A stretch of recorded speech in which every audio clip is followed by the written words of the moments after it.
2022 Bentley Bentayga 30 likes to think of the Volkswagen Group luxury brand as schoolmates working on similar class projects, again and again. Herr Professor Volkswagen will take on tasks such as, say, building a full-size luxury SUV on the MLB platform, and Audi, Bentley, Lamborghini, and Porsche will produce versions, each with its own point of view. At times, one or more automakers seem to pay close attention to other people's homework.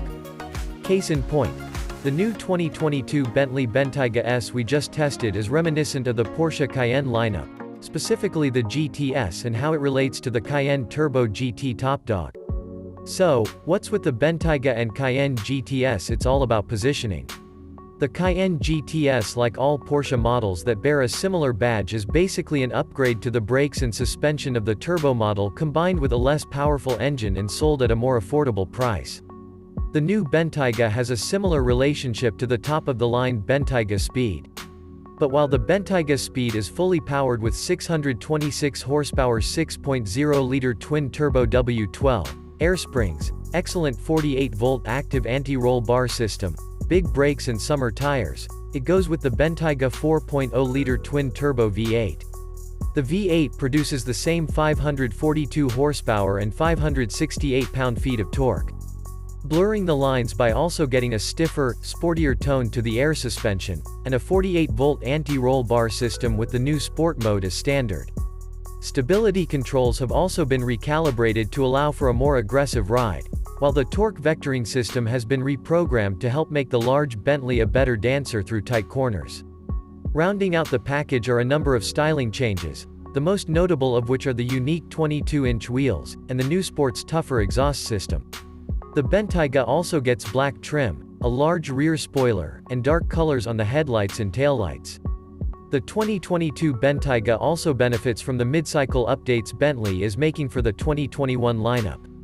How fast is Bentayga down 4 cylinders, not to mention 84 horsepower to the Bentayga Speed? Unsurprisingly slower, but not by much, given the timing at hand.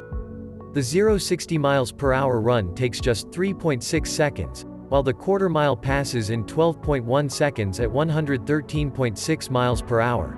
Speed took 3.1 seconds to hit 60 and ran a quarter in 11.5 at 120.7. As might be expected, there were no deltas in the 60 miles per hour braking test, with both stopping at 114 feet, but the figure 8 showed little difference, with the S posting a lap average of 25.0 seconds at 0.76 grams versus 24.6 at 0.79 grams for speed. Bentayga in real world with performance figures so close, there could be some debate as to whether the speed premium around might be worth it, especially considering how good it runs on the road. Not used to turning off a 12-cylinder engine, but with a V8 this is good, say there's a chance. The Bentayga V8 version also found in the Cayenne, Audi RSQ8, and Lamborghini Urus is smooth and quiet, with easy low-end torque.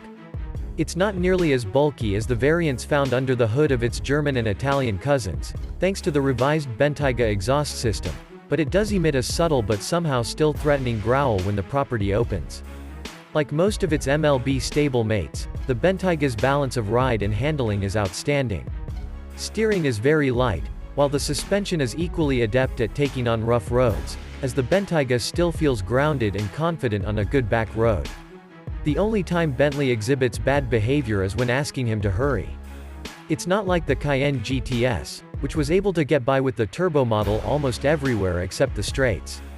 When it comes to getting a little overzealous and treating the Bentayga like a Speed, the transmission tends to upshift too early and downshift a little too late, necessitating the use of paddles mounted on a beefy steering wheel.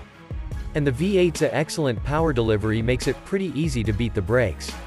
Not that it's incapable, but the Bentayga is a lot more fun on a grand touring than cruising down the winding tarmac. We'll also be much happier. It's hard to imagine the Bentayga's cabin being any nicer than it was when it first launched, but the refresh for 2021 helps a lot to refresh the inside. Up front, the seats are more comfortable and better supported, and the digital instrument cluster and larger infotainment display with Audi-sourced software to boot take the Bentayga into the roaring 20s.